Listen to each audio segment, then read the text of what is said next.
Before we dive into today's episode, I want to share something really exciting. The Summer Solstice Summit is back. This is the second annual gathering where tarot readers, witches, therapists, and creative practitioners come together for a weekend of learning, reflection, and magic. This year's summit takes place June 26th through the 28th, and we have an incredible lineup. Presenters are going to be exploring topics like advanced tarot systems, ancestry and death work, psychology and creative practice, expanded divination methods, and so much more. It's a 3-day virtual event, which means you can join us from anywhere in the world because it's happening over Zoom. And if you can't attend live, every session is recorded so you can watch at your own pace. So if you love the intersection of tarot, psychology, ritual, and creativity, this weekend will be so fulfilling and inspiring for you. The feedback from last year's summit was so overwhelmingly positive. Folks were buzzing for months as they implemented everything that they learned and said that the energy was so magical and supportive and warm. You can learn more and grab your ticket at thetarotdiagnosis.com/summer solstice or via the link in the show notes. I hope to see you all there. You are listening to The Tarot Diagnosis. I'm your host, Shannon. I'm a licensed psychotherapist, and I also happen to have a love for tarot. Each episode, I invite you to reflect with me as I work to demystify the tarot and the human experience, all while exploring tarot's connection to mental and emotional health. While this podcast may feel therapeutic, it is not meant to take the place of psychotherapy. So grab your cards and join me as I work to create a pathway to better understand ourselves and those around us.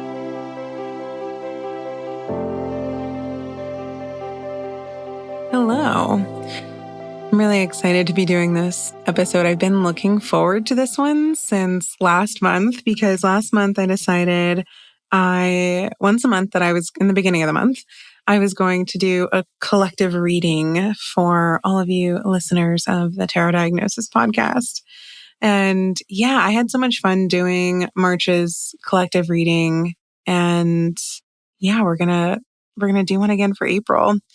I decided I was trying to figure out what spread do I want to do for the collective.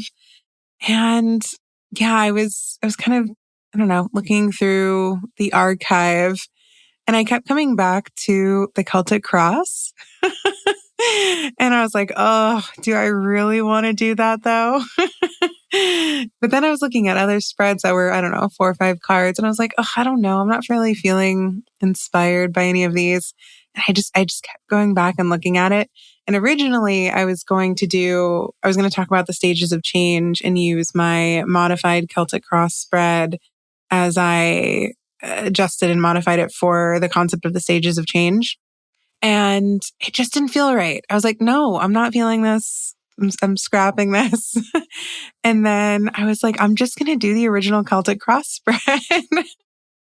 And so that's what we're doing. We are doing the big, meaty 10-card Celtic cross spread for April's month ahead. And I'm going to be using a new deck, and it's a deck that I recently acquired, and it's really special. I don't know. There's something about this deck. It's the Earth Magic Tarot by Daniel Martin Diaz. And it's stunning. And I don't use it as often as I did when I originally got it, but I will say every time I grab this deck, the cards that come out or the readings that I experience with it just feel different. I don't know how to describe it. It is what it is. Yeah. So, all right. So we're diving in. Celtic cross. I'm a little nervous. 10 cards. Hopefully this isn't an absurdly long episode. I'm going to try and keep it brief, but we'll see what happens. All right. So if you're not familiar with the Celtic cross, actually, before I go there, I have decided that for these month ahead readings, I'm going to post a transcript of the podcast and some images and maybe some discussion on Substack. So you can head over there too and follow along and read the transcript. But yeah, I think I'm just going to get into it. So Celtic cross, for those of you not familiar, is one of the like OG AE weight spreads from the pictorial key of the tarot. And it's 10 cards and it's the present or self, the problem, the past, the future, the conscious, the unconscious, influence, your influence, external influence, hopes and fears, and then outcome. So we're going to be pulling for all of that. And as always, if you want to pull alongside me, that would be lovely. I really do enjoy when you all do that. And then you send me an email or a DM with photos or talk to me about a card that you pulled or if you pulled one of the same cards I did. That's also exciting. I love when that happens. So yeah, feel free to shuffle and pull alongside me and see how your cards relate to the discussion and reflection that's coming up for the cards I pull. All right, so we're starting with card 1, the present. And again, this is a collective. I'm looking at these as collective readings. And if you've been around for a while, you know that I don't read from a divinatory future predicting lens. Like I really do just like to nerd out with the cards and figure out what it can bring up from my own subconscious and the collective unconscious and see, yeah, just where we can go with the cards. So this one will be for all of us. Also, this deck shuffles like a dream. It's my favorite deck to shuffle. Okay, card 1. The present/self. The Hanged Man. Okay, we're starting with a major. No big deal.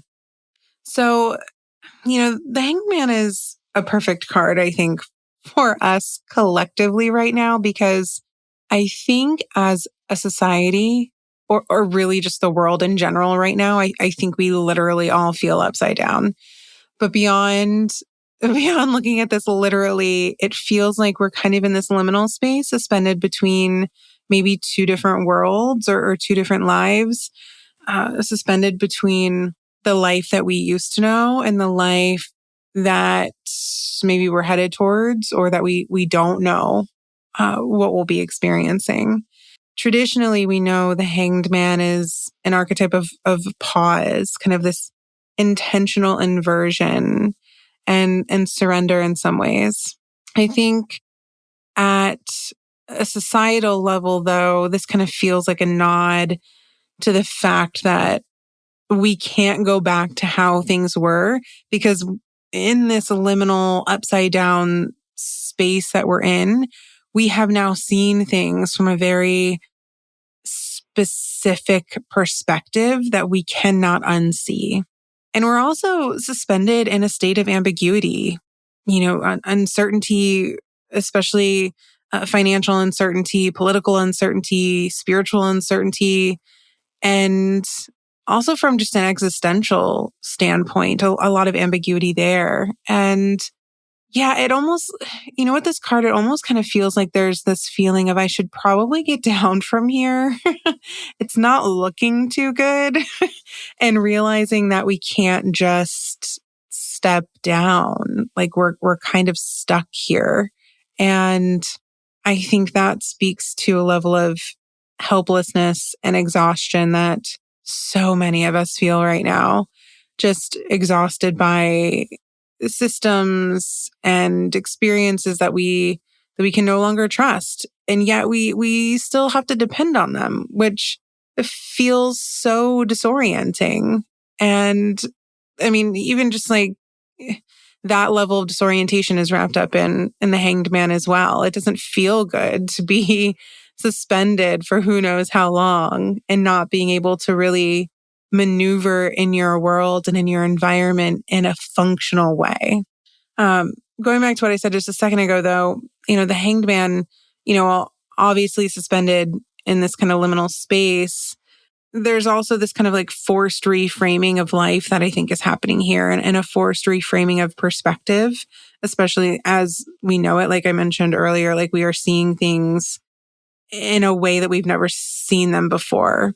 And in this upside down space, we're really having to figure out how to reconcile all of this and whether we can tolerate the discomfort of seeing life differently in this upside down liminal space, knowing that we might not have the capacity or ability to fully stop it right now.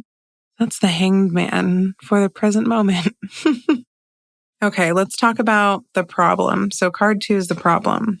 I think we all know what the problem is, but let's see. Let's see what the cards say the problem is. Let's see if the cards agree with what we all know the problem is. That's actually really funny. And oh my God. Not what I thought, but yeah, fitting. Okay, so I pulled the world. The problem is the world, literally. Oh my God. Oh my God, that's actually really funny. Okay, in all seriousness though, we know that the world is an archetype of completion, individuation, integration, wholeness. And, this is interesting as the problem.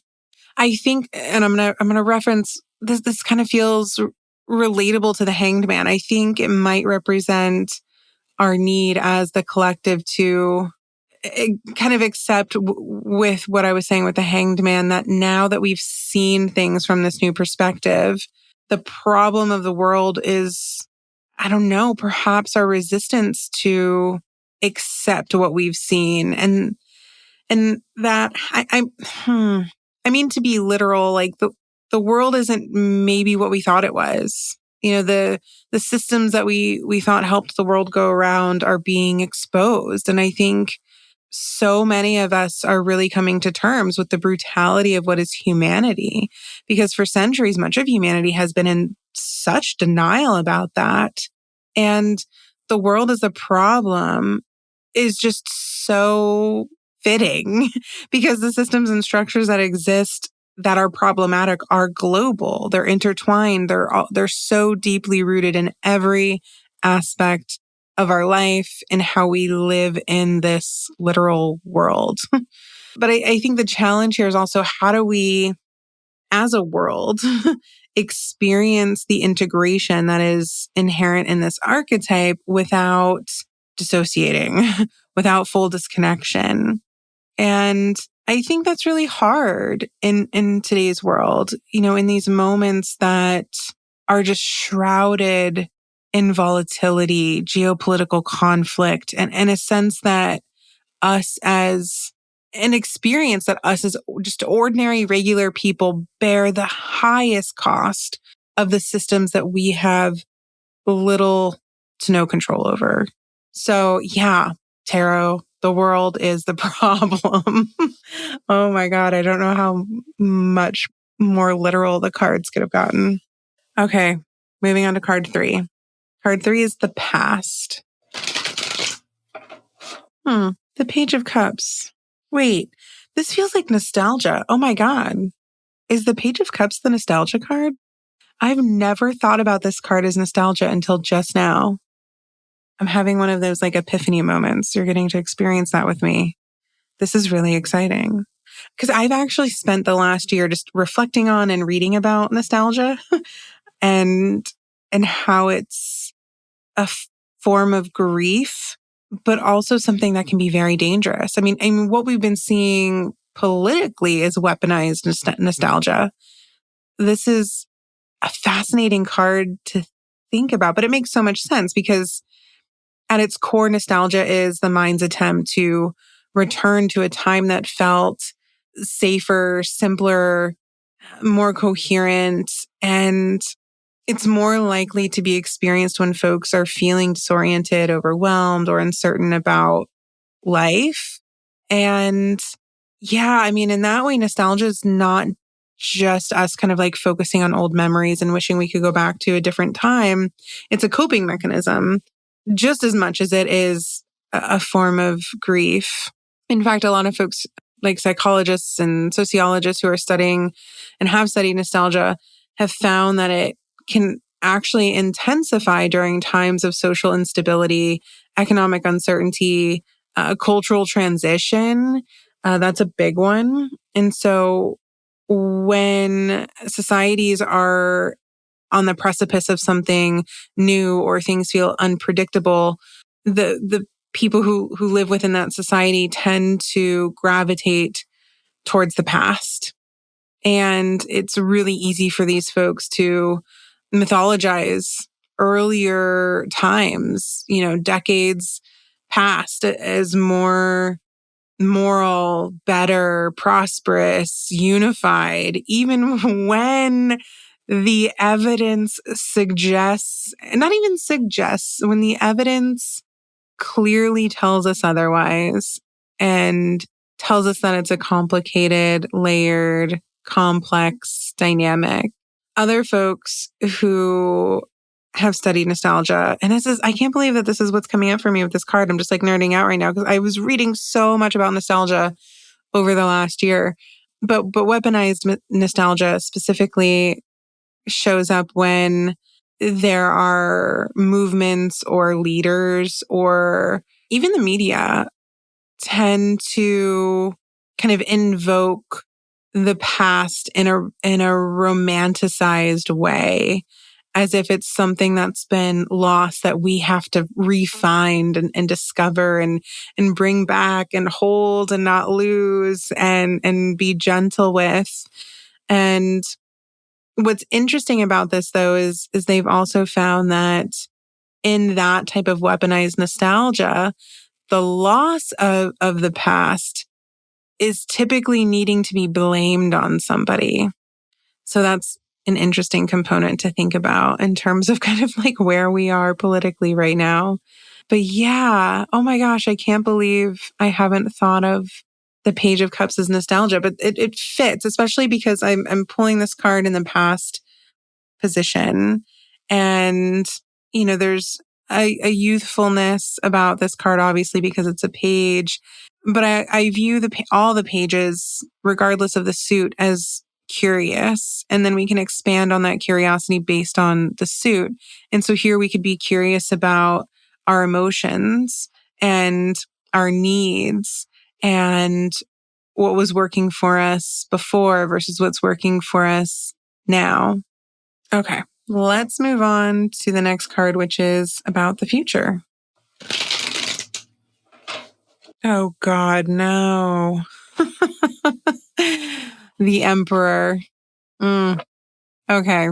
So I'm always the first one to try and humanize the Emperor. Let me just start there. I will always challenge folks to step outside of their initial kind of like knee-jerk reaction to this tyrant. And I'm being so hypocritical right now. But damn, if nothing changes, the Emperor really suggests that as a future, we're headed towards dominance and control. I did warn you all that this deck does not mess around. It can be a very intense deck. I'm blaming the deck right now for giving us the Emperor. But I'm going to take my own advice right now. And we are going to try to reframe the Emperor and look at it through a lens that maybe we're not used to traditionally looking at it through. So if we do that, maybe all hope is not lost. Because, what if the Emperor is us? What if the Emperor is us as the collective? What if we are the ones in the future that get to call the shots, that get to set the firm boundaries, that get to demand justice? What if we are the ones in power? It's a really nice thought to sit with, isn't it? Ugh, I don't have anything else to say about this one. I'm honestly kind of annoyed I pulled the Emperor because, yeah, I feel like it hit a little too close to home. And I also don't want to bypass. I'm very anti-toxic positivity, but I also love the cognitive flexibility that tarot promotes. And we would not be, I'm saying we, but really I'm talking about myself right now too. But we also, those of us who use tarot, would not be using these cards to their fullest potential if we did not allow ourselves to go into the space where I just went and being curious about other ways to experience an archetype aside from our first initial knee-jerk reaction. That flexibility is really important. And I think it's hilarious I'm talking about this right now because the Emperor is the epitome of rigidity. And here I am on the heels of just talking about this card saying, we need to be flexible. So yeah, but anyway, I don't have anything else to say about the Emperor. Okay, moving on to the next card in this spread, which is representing the conscious. And we have the Sun. Gosh, I feel like this is a lot of majors for this spread. Interesting. Okay, as the conscious, I think we're craving, and again, us as the collective, we're craving clarity, truth, the transparency that comes with the Sun, a level of hope, exposure also, like expose all the things, shed light on everything. We want to see it all. We want everything to be exposed. And we also want the ability to move forward and grow and flourish. You know, we want the truth out in the open. We want relief. We want coherence. We want life to feel lighter. We want to have more knowledge. We want to feel human again too. I think we are experiencing the Sun as a craving for what is obvious and undeniable in terms of what is happening and what needs to change. You know, we can see this culturally in the desire for the folks to be just told the truth, for there to be public accountability and mutual recognition. And again, the exposure of hypocrisy. I think this, you know, and it's so, I have to take a moment also to acknowledge that I used to hate this card. I mean, for several years, I was like, every time I would see this card, I would just groan and be like, oh my God, I'm so sick of like toxic positivity and shine light and all this stuff. And I did so much work trying to figure out what is it that I'm so resistant to about this card. So I just had a moment where I was just like talking about this card and reflecting. I'm like, oh, damn. Okay. There's a lot of personal growth that's happened with this card because I'm talking about it in a way that I never would have talked about it before. And that actually feels really good. So yeah, I think the Sun is representing the need for things that are hidden to be shown. And I also think this is a card about trust and really being able to identify who we as a collective can trust to have our best interests in mind, lead us and care for us. And what groups does that look like? All right, let's talk about the unconscious now. Okay, not a major. The Two of Cups. Interesting. I feel like this one might be saying we need to look at ourselves. And I know that this is typically like a relationship partner dynamic, but they're also facing each other. So I feel like it could represent a reflection of the self. And this goes back to my discussion a moment ago about like, hey, let's experience some cognitive flexibility and think about the cards through different lenses.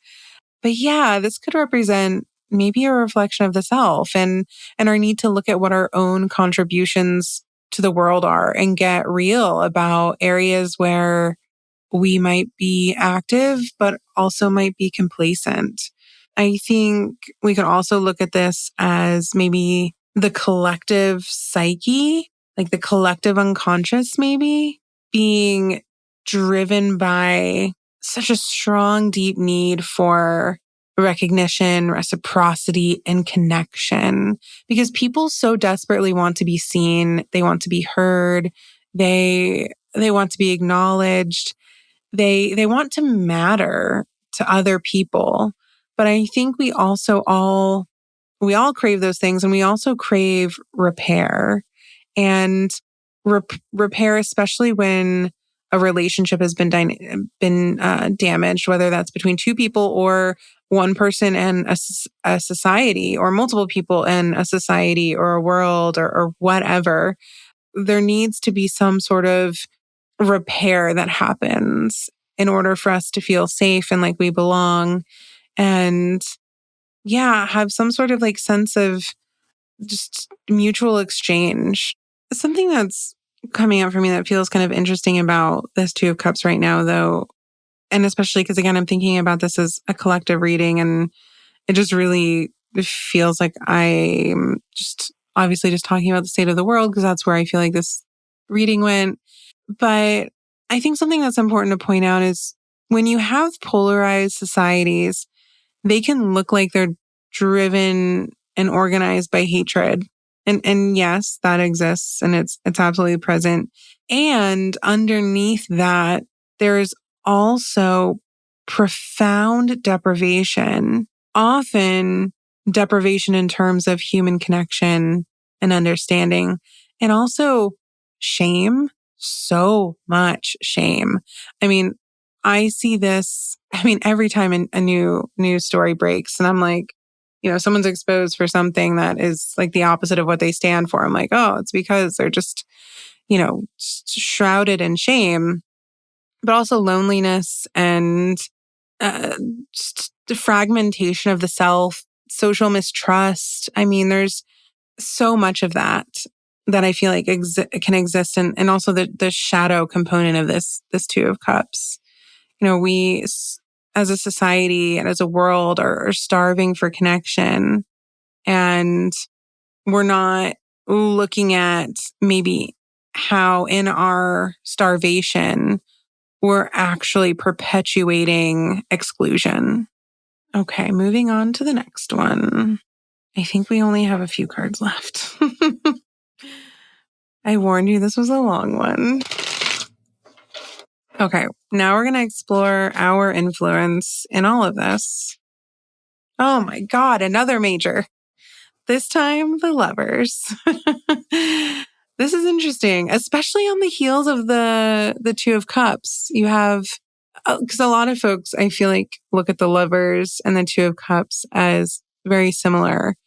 I tend to take a different approach to the Lovers. I tend to look at it as more of like an autonomy agency card. It's also traditionally a card of choice. And also I think our values.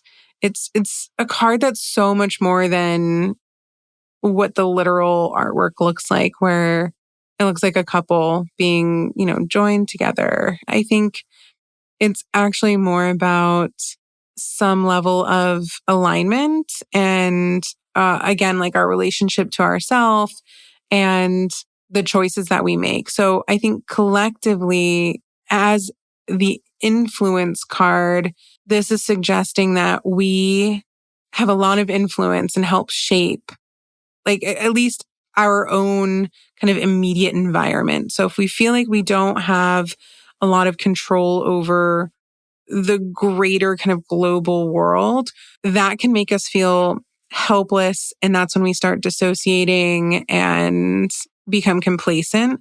So we need to look at the choices that we're making that help us feel more aligned and connected and safe and whole in our at least immediate life. And speaking more to the choices, I think there's a lot of strength and value here because the choices that we make about who and what we affiliate with, whether or not we're complicit, loyal, responsible, who do we stand beside? What are we normalizing? What do we reject or refuse? And what sort of sacrifices are we making? All make a bigger impact than we realize. And to really just kind of drive home this concept of choice, especially in the influence space of the spread, it feels like it's reminding us that our influence is strongest when we stop saying that we don't have a choice. Because I think there's always a choice, even if we feel like it's not the perfect one. Okay, moving on. 3 more cards. We are getting through this. Oh my God. We're going to make it. I was so excited to do this, but I was like, oh, this is going to be a lot. I think I'm okay. Oh, also, I don't know if I mentioned this at the top of the episode, but I'm actually recording this, which feels extra special, during the full moon. And if my very brief light research is correct, this pink full moon is all about growth and renewal. So that feels particularly resonant based on the spread today. So I'm recording this on the full moon. You all won't hear it for several days, but just know that that full moon energy was present. All right. Few more cards. Let's talk about external influence now. Let's see what we got. Oh, that card flew out, and it is in fact another major. And I cannot believe this is the card that came out for external influence. It's the devil. You can't make this shit up. That's actually hilarious. Okay, so painfully apt. The devil as the external influence. I mean, yeah. I mean, we're shaped by compulsion, fear, exploitation, addiction, systems that profit from dysregulation. I think given the theme of this reading, that is totally on brand. The devil as external influence. I mean, wow. It's almost as laughable as getting the world for the problem. I mean, gosh, is there anything else to say for this? I mean, what else is there? I think looking at this archetype through the lens of external influence, so in all seriousness, I think it's speaking to how that type of energy thrives when we are all kept overstimulated, chained, ashamed, scared, dependent. I think this card as the energy of external influence is very much like, oh, I need you trapped so that I can gain the power and the money and all the things that I want. Because if you're not trapped, then I can't move into the space of power that I want to be in. So yeah, that very much feels like this whole like being trapped with the overstimulation, I think is really important to remember because of how much exposure we have to news and to stories that we otherwise, decades ago wouldn't have had access to. And how often forces that don't have good intentions, people who don't have good intentions, rely on that level of overstimulation in order to propel themselves forward and leave us behind. All right, let's move on. Next card is Hopes and Fears. This card does double duty. We're looking at it through two different ways, which is my favorite. Okay, we have the Eight of Wands for Hopes and Fears. Oh, this is like the urgent card. Like things are moving so fast. I think, okay, yeah, in terms of hope, this makes sense. So I think collectively, we all want things to move very quick and just so we can just like get it over with. And, so we can hopefully get to this like other better side. And yet I think the fear is, oh my God, we're moving too fast. Things are happening too quickly. This is scary. How do we make it stop? Shifting back to the hope side again, I think the Eight of Wands speaks to how we want momentum. We want breakthroughs. We want swift communication. We want quick change. We want signs that we are not going to be stuck here forever. And I think the fear side of this card is just as strong. Whereas the speed of events and the speed at which things are happening feels unsustainable, unlivable. I mean, again, like in news cycle stories, geopolitical conflict, market crashes, military escalation, social media. I mean, all of this, like we don't have time to digest any of it. Everything is happening so quickly. And yet, again, on the flip side, the hope, we want things to move fast so we can just get it over with. Okay, we made it. It's the final card. And this episode is going to be so much longer than I wanted it to be. If you have made it this far, if you have lasted and you have stuck with me through this Celtic cross spread, you're the best. Thank you for not making me sit through this alone. I'm not going to do a 10-card spread like this again for a long time. Okay. The last card is the outcome, and it's the Four of Swords. Okay. I'm not mad about it. I'm not mad that it's the Four of Swords.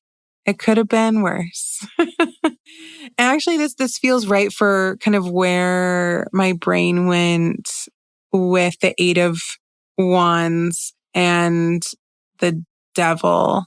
I'm still forming my thought, but so every time I see the Four of Swords, I always think about our nervous system for some reason. It's just where my brain goes.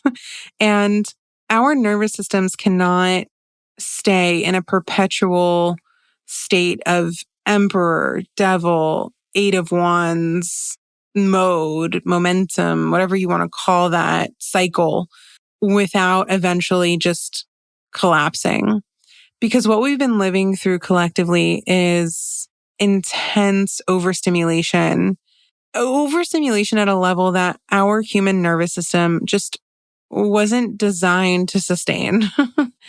And again, so the Devil told us that, our environment thrives on keeping us hooked into these cycles of stimulation and honestly reaction. And then the Emperor, in that future position that it was, is saying, tightening control of those structures and systems allows for me to demand attention and compliance. But remember, we also looked at the Emperor in the position of maybe that's us.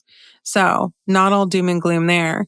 But by the time we reach the Four of Swords, I think we are reminded that we cannot gain the clarity that we are so desperate for, that we're so hungry for, until the barrage of chaos and the just submerged wisdom that we're trying to find is offered to us. This Four of Swords always feels like an intentional retreat to me. It's eliminating outside distractions. It's getting rid of all of the overstimulation and allowing us to fully tune in and make sense of everything that we have at some point consumed or experienced or thought. I think the Four of Swords here is really powerful. And honestly, it feels like a really good card to pull in the outcome position. It might not be some, super happy, exciting, triumphant card, but I think it does suggest that we're headed into a space, or we can, if we really take a look at our role in this and what role we can play moving forward, that we can move into a space of mental clarity and peace.